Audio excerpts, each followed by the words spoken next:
Did a 15-year-old kill his mother and his brother? Why have no arrests been made?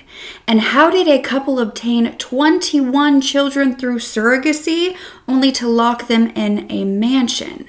And what were their intentions with all of these babies? You are such a genuine gem. Thank you for clicking on my video. I am Brooke Makenna, and this is another episode of Breaking with Brooke. This is not going to be something that I post every single upload, I promise, but I just did Breaking with Brooke episode 2, and you guys really liked it and wanted me to do some more, so I wanted to give you guys a new one right off the bat.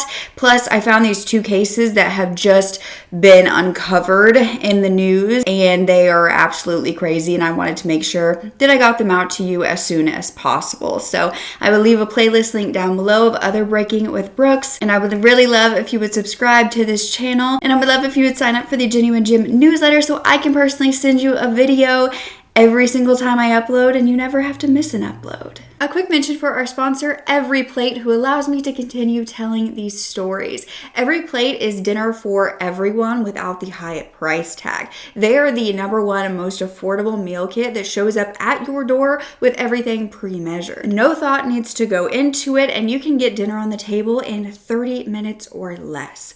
Honestly, Every Plate meals have been a lifesaver recently while I am getting caught up on everything after vacation. I have no time to grocery shop, but I didn't need to because it just showed up at my door. The meals are absolutely incredible. I tried this pasta dish that was to die for. So if you want to try Every Plate, you can use my code Brooke Mckenna 199 for $1.99 per meal. This is applied as a discount on your first box, limited time only. That's Brooke Mckenna 199 for $1.99 per meal, or click the link in my description. Now let's get back to the story. So this Breaking with Brooke, we're going to be diving into the case of Jessica Lyman and the Eli Painter murders, where a murder suspect's mask was allegedly possibly found in the 15-year-old son's and survivor's room. We're also going to be covering the disturbing and possible trafficking-based surrogacy scam of a California couple and what has happened to those children and what many believe that they were actually going to do with these babies. So earlier this year in March of 2025, a brutal murder would occur in Saratoga Springs, Utah. This was on March 28th, and 17-year-old Alexis Lyman would return home to find part of her family deceased. They did not pass peacefully, however. They had been murdered. Her mother, 44-year-old Jessica Lyman, and her 8-year-old little brother, Eli Painter, were lying next to each other in the bedroom covered in blood. Just after 10 a.m., the 17-year-old would call 911, and when paramedics arrived, they would find that while the boy had unfortunately passed away, the mother was still clinging to life but in critical condition.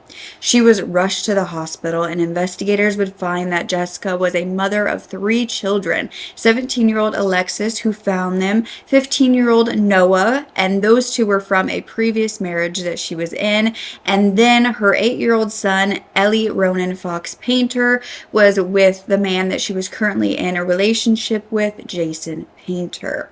Her 15-year-old son, Noah, was also found to be home at the time of the murder, telling investigators that he was in his bedroom the whole time. He didn't hear anything, and he wasn't injured. Now, Jessica and Eli were found to have been shot in the head, and Jessica would pass away at the hospital 3 days later, surrounded by family. It was believed that Eli had actually been dead for around 4 hours when he was found, making the timeline for the murders around 6 a.m. We're still right in the middle of the investigation, early stages. We are processing the scene. We have detectives at other locations doing interviews, and we have detectives at the hospital with the other victim. But again, we're just trying to piece together with what little information we have right now and kind of move down the road. Are you looking for a suspect? Everybody's a suspect to us right now until we can get down the road on some things and start piecing it together. But again, I don't want to say anything that's going to give you the wrong, idea about something. Was the 15-year-old with the 17-year-old making that call? She made the call on her own. She's the one that located her mom and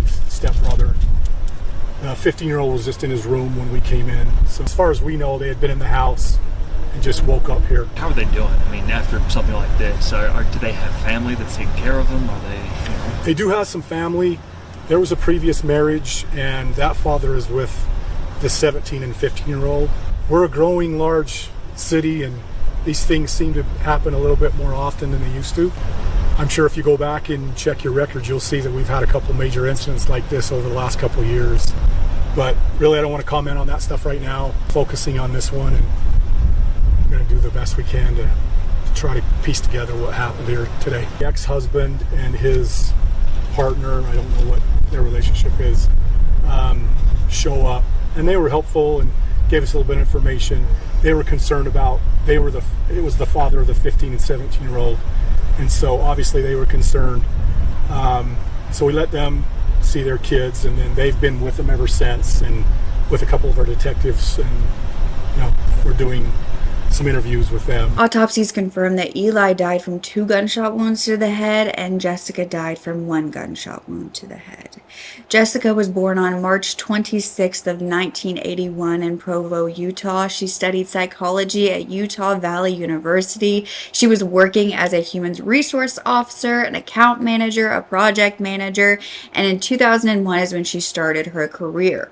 She was said to have an exceptional work ethic and a photographic memory. She also loved theater and music as well as the beach. Loved ones said that she was not only a mother but a shining light in the family. She was known for her kindness, her warmth, her beautiful smile, and her boundless love for her children. She had a deep love for her family and an unwavering dedication to her career.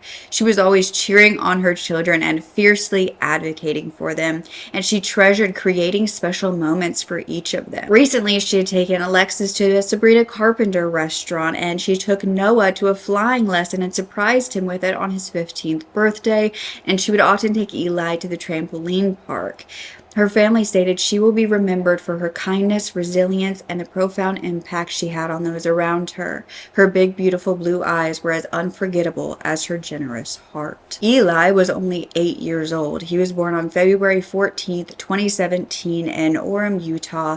He was said to have an adventurous spirit, infectious enthusiasm, and a tender heart.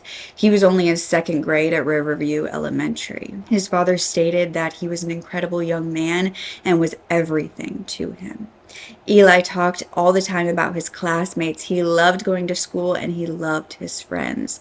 He actually loved math. He thrived on curiosity and creativity, whether that was solving puzzles, building Legos, or playing his favorite video games. He loved Sonic the Hedgehog and would spend hours playing that specific game. But he also loved Spider-Man, basketball, soccer, and riding his bike. He had also just learned how to skateboard. He loved cooking with his mom from a cookbook that she had gotten him for his birthday, and he had recently discovered a love for pickleball, which he had played with his family the night before the murders. His family stated above all, Eli cherished his family. His playful nature, kind heart, and mischievous grin will be deeply missed by all who had the privilege of knowing him. But investigators began to process this crime scene while a neighbor told them that he often saw the 8-year-old playing outside.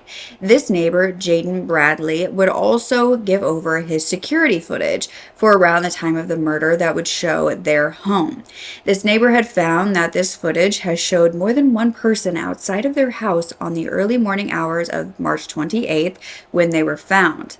This actually showed 4 shadowy figures walking up to the driveway to the car. 3 of them went around to the front of the car. One person actually opened the driver's side door so the light inside the car lit up. And then the other 3 went around the house and the camera stopped rolling. Now, from what I could find, the Lyman home was actually among a bunch of townhouses. So there were a whole bunch in this same exact area. The neighbor said that because it was so dark, you couldn't really make out who these people were or even how tall they were. Jaden said his family slept with the windows open and they didn't hear anything unusual that night. But a Ring camera from another neighbor also saw a figure walking in front of that home at 2:18 in the morning.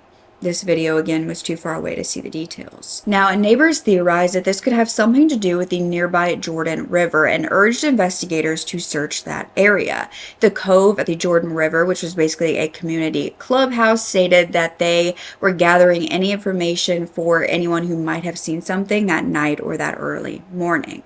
Another neighbor named Skylar Norton stated that about a year prior, he had seen police at the Lyman home in the middle of the night, but he really didn't care to see what that was for. None of these neighbors seemed to have heard the gunshots, but some did see two teens emerging from this home crying and screaming after finding the bodies. Investigators asked for all neighbors to be checking their backyards for any suspicious items, and in an affidavit for a search warrant, investigator Dallin Kazar requested footage for the doorbell camera of the Lyman home from Ring themselves, stating that this was an emergency.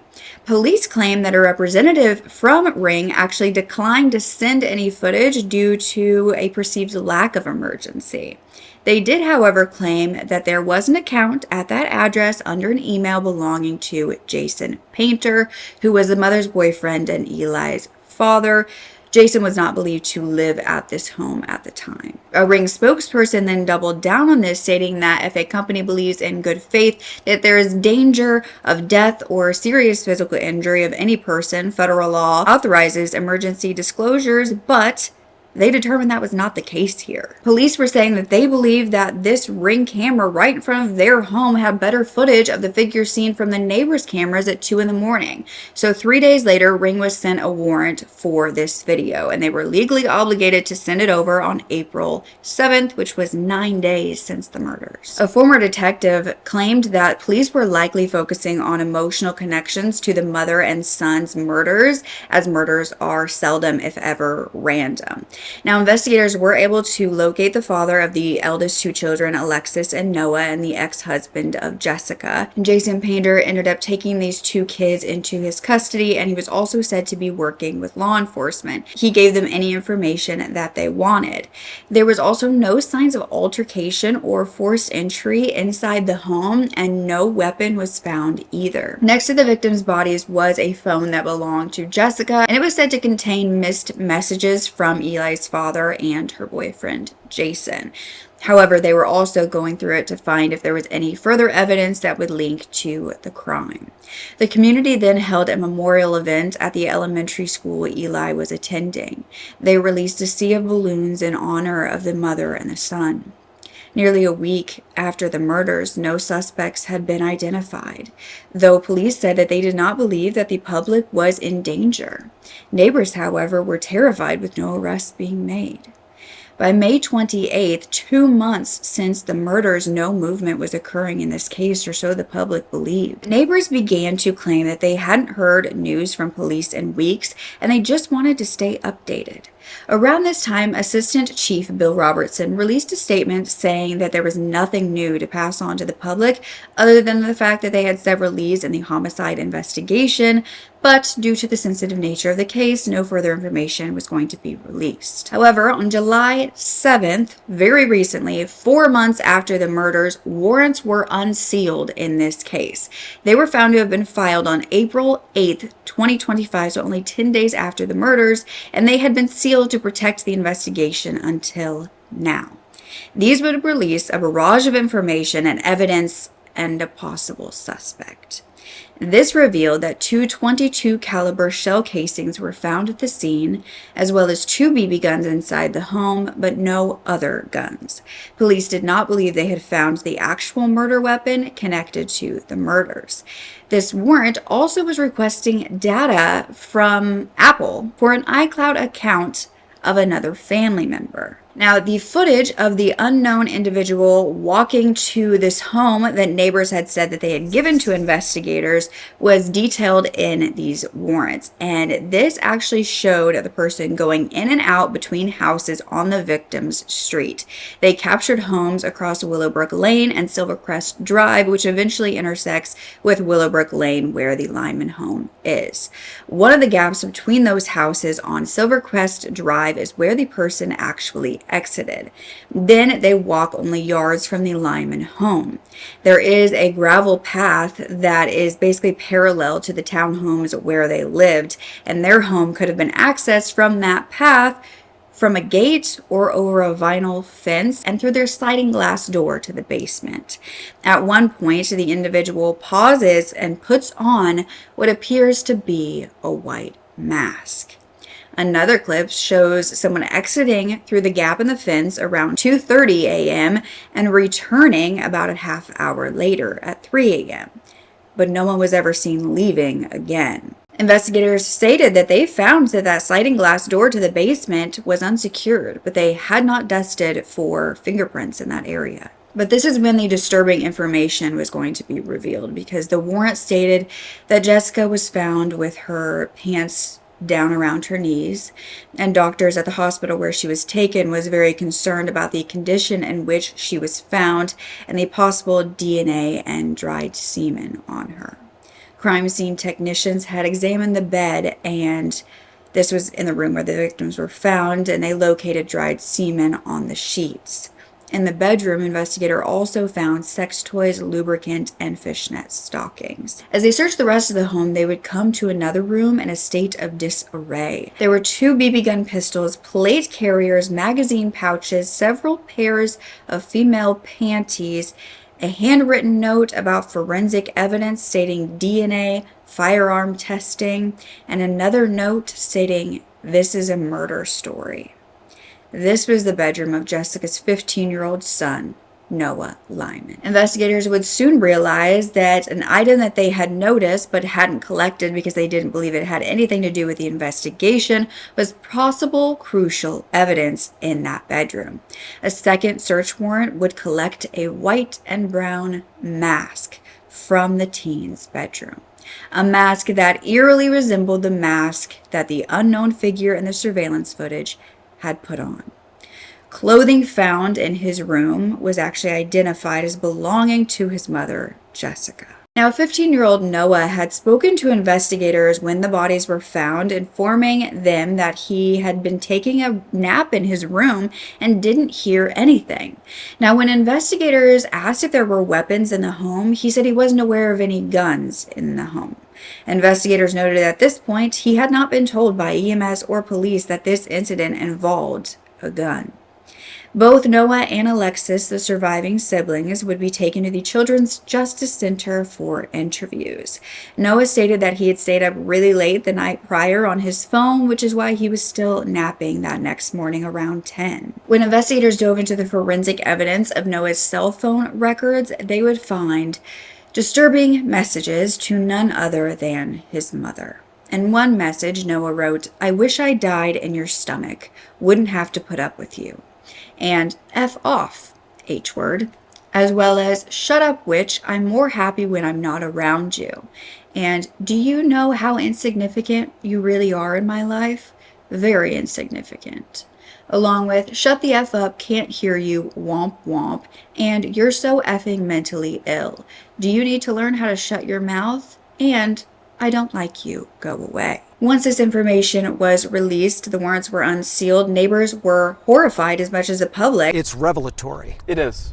It is because up until this point, we thought that evidence was limited solely perhaps to a Ring doorbell camera. Immediately uneasy. Uneasy is an understatement. Clearly there's more, because why isn't somebody held accountable? It's important to not jump to conclusions. Because there might be a 15-year-old killer on the loose. A criminal defense attorney and former prosecutor Nathan Evershed stated that the investigators placed these texts in the warrant because he thinks they believe it's part of the motive. They're just kind of showing, I guess, the breadcrumbs of like, Judge, this is what we think. Retired Deputy Police Chief Chris Bertram has stated that there was clearly a lot of physical evidence at the scene and that the text messages from Noah reference aggressive behaviors and mentions death. He believes that there was conflict and stress in that house, and he also believes that law enforcement has a duty to release this information pertaining to the public's safety. It's interesting because they're drawing both indirect and direct correlations to the 15-year-old that was in the house. Other evidence that, that leads them to believe that there may be other circumstances in this case, specifically, the evidence that may be related to a sexual assault. If a juvenile is involved in this, it's not something that we discuss. It's not something that is for public consumption until charges are filed and adult charges are filed. The person may be in a juvenile facility, they may be in a mental health facility, they may be in a hospital, they may actually even be with, other family members that can account for them. But also for the public to remember that no one has been charged. The Saratoga Springs police have stated that no arrests have been made yet in this case, and they're continuing the investigation. They said that the warrants were only unsealed due to the 90-day seal expiring.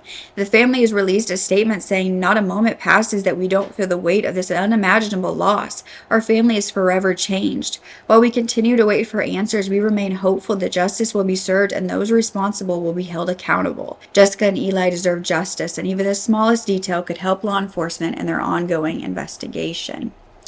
Results of the presumed DNA test of the semen found on the bed sheets and possibly on Jessica have not yet been revealed. It is believed that there is much more evidence that has yet to be uncovered in this case or revealed to the public. Is this due to lack of evidence against the 15-year-old, or are they taking their time gathering as much as they can prior to his arrest, like in the case of the TikTok-obsessed killer, Sarah Grace Patrick, and the murder charges that came about after 6 months for her mother and her stepfather, who were killed in a very similar manner, may I add. Very disturbing. She was 16 at that time. This boy is 15, and it's just terrifying how many more children, teens, are committing these heinous crimes against those who they are supposed to love, who are taking care of them, and showing no remorse. But while police remain reluctant to share more details, they do encourage anyone with information that could be helpful in their investigation to contact the department at 801-766-6503. It breaks my heart, though, to think of what this 8-year-old experienced. Was he killed first, or did he have to watch his mother be killed first? Was he trying to protect her from the killer at that time? Did they both look into the face of a loved one, their son, their brother, before they were murdered? And while this son is not in custody in this case in Utah, 2 parents in California have just been arrested in another case. This occurred in Arcadia, California, where 65-year-old Xuan and his 38-year-old wife Silvia Zhang were arrested and found with 21 children in their $4 million home. So on May 7th of 2025, a couple brought their 2-month-old child into the hospital. He ended up having a traumatic brain injury and intracranial bleeding. They claimed that this baby was suffering from seizures, and that's why they brought him in. But of course, police were immediately alerted and found that this couple was living in a $4 million, 10,000 square foot mansion with hotel-like rooms. They obtained security footage from this home and discovered that the couple's 56-year-old nanny, Chume Lee, had violently shook and struck this 2-month-old baby. The baby had lost consciousness 2 days prior to when they brought the baby to the hospital after it started having seizures. You see, this couple didn't only have the one child. They didn't even have 4 or 5. They had 21 children in their care. Investigators claim that most of these children were between 2 months and 13 years old, but most of them were toddlers between 1 and 3 years old. When asked, the couple was able to give proof of custody and the birth certificates of all of these children. They were believed to all come from surrogacy mothers across the country. This mother and wife claimed that she had dreamed of having a large family. But it was believed that none of these surrogate mothers who were carrying the couple's children, often at the same time, actually knew of each other. The couple, as well as their nanny, were charged with child endangerment and neglect. The couple were arrested, but the nanny was still at large. 15 of the 21 children were actually placed in foster care, while 6 of the others were placed with friends or family of the couple. We believe that it extended beyond our city and into possibly other parts of the country and maybe internationally.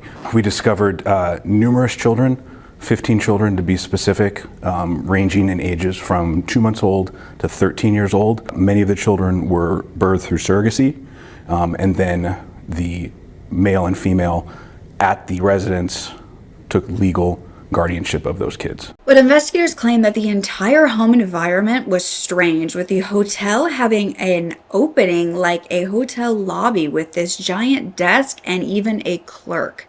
The children were said to be disciplined both verbally and physically severely, to the point where it supported their beliefs that abuse was occurring. Investigators later found that there were many nannies and that all of these children were the product of a surrogacy operation owned by the couple. Though it was believed that all of these children were biologically theirs, it was unknown if they were going to keep all of these children or send them to other homes, or what they were going to do with them. Silvia, the wife, denied the allegations, saying that officials were misguided and wrong. They were later released on $500,000 bond each. Though a 27-year-old surrogacy mother named Kayla Elliot, who had become a surrogate for the couple, claimed that they told her that they only had one other child. She loved being pregnant. She was done growing her own family, so she offered to become a surrogate through Mark Surrogacy Company. She said she was matched with this couple. She had no idea the parents actually owned the company. They just claimed they were a client of it. They had a successful embryo transfer, and she gave birth on March 13th, 2025. She is now trying to get custody of that baby girl she birthed, who is now in foster care and actually has a GoFundMe to secure custody, which I will link below. I'm 27, I live in Texas, and I was a gestational surrogate for a couple that was recently arrested and is being charged. You don't know, the name is Mark Surrogacy. They're all over the news currently in California. But what we know right now is that parents have trial in September. The intended parents do own the agency that we used. We were unaware of that in the beginning. It's really unfortunate for all the babies, the surrogates that are still pregnant amongst the situation. It's horrendous. So once again, Mark Surrogacy, please stay away. They have supposedly shut down and are now going under the name Future Spring Surrogacy. You know, being a surrogate, you don't expect to ever find out that the child you birthed to a family who was supposed to love and protect the child ended up being charged with such a horrific crime, much less the babies all being removed and put in foster homes. So this is, insane. The company Mark Surrogacy's address was listed as the Arcadia family home, though in recent months they had filed paperwork to terminate the company and it is no longer in business. Many of the surrogacy mothers believe this whole thing was a scam, and a woman in Pennsylvania has claimed that she is currently carrying a child for the company and is 26 weeks pregnant. She says, I'm genuinely curious. Can you foster the baby you carried, even though the baby isn't technically yours, just to keep the baby out of the system? Yes. The answer is yes. So there's something called an NREFM placement, which is like a non-relative extended family member. That's technically what I would be considered. I could also be considered a kinship placement. Kinship falls under a bunch of different categories. I've just started speaking with an executive director for possibly doing a docuseries. So I'm hoping that this just draws the attention that it needs to get these babies justice and hopefully get back Surro Babe for me, because we want her here so bad and we're ready. We're able to take care of her. We love her. Some witnesses claim that they had called the police on this couple and their children after witnessing abuse in the past, and that all of the children looked very odd and always had their heads shaved. It's been found that these sort of agencies are not regulated by any governing body. California is actually one of the 15 states to allow women to be paid for surrogacy without conditions. And having more than 20 children through surrogates isn't illegal, but the question is, why would they be doing this? Some have speculated child trafficking, and that these children are literally being bred to become victims. She says, okay, wanting a little more information, what I've seen in the news is the nannies were the one responsible for the neglect and abuse, not the parents. They weren't even around. Do you have any more details? Number one of the nannies shook a infant child which resulted in brain damage. The parents were both aware of this. They knew what had happened, and they knowingly withheld medical treatment for 2 days until the baby started seizing and had to be taken to the emergency room. The family's being investigated for a lot more than just the child endangerment. FBI is doing an investigation. They don't really know what's going on right now or what to, call it pictures or things anywhere around the home. It just almost looks like a baby farm, which is what some of the news stations are calling it. But these parents are most definitely criminals, whether or not they were the ones that actually put their hands on this innocent baby and shook him or not. They knowingly withheld medical care and he could have died. As of today, July 17th, the nanny is still at large, and there are other nannies who were believed to work for the couple and also abuse these children. Police urge anyone with more information to contact them at 626-574-5168. Well, do you believe that this couple really just wanted a ton of kids? I mean, they obviously have money if they have a $4 million home and enough money to have all these nannies. And do you believe they knew that the abuse was occurring? Okay, guys, for those of you that have been watching all of my videos, my TikToks, even the ones that I had to delete previous about this crazy surrogacy scheme in California, go and check out the Daily Wire.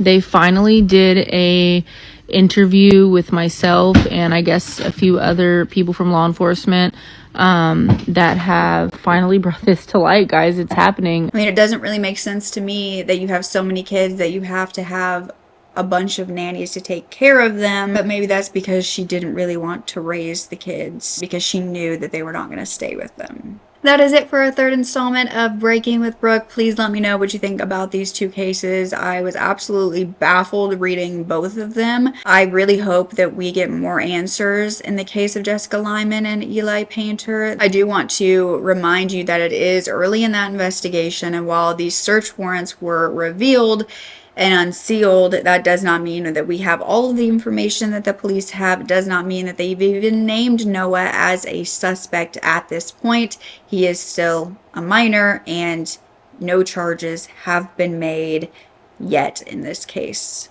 But I hope soon justice will be served. And what breaks my heart about this case of the surrogacy scam is that all of those children are now in the foster system, suffering at the hands of a system that does not care about children, after suffering at the hands of this family and nannies that obviously didn't care about them either. These surrogate mothers were trying to do these wonderful things for this couple that they believed couldn't have kids and just wanted to have kids to love on. And in fact, it was the complete opposite.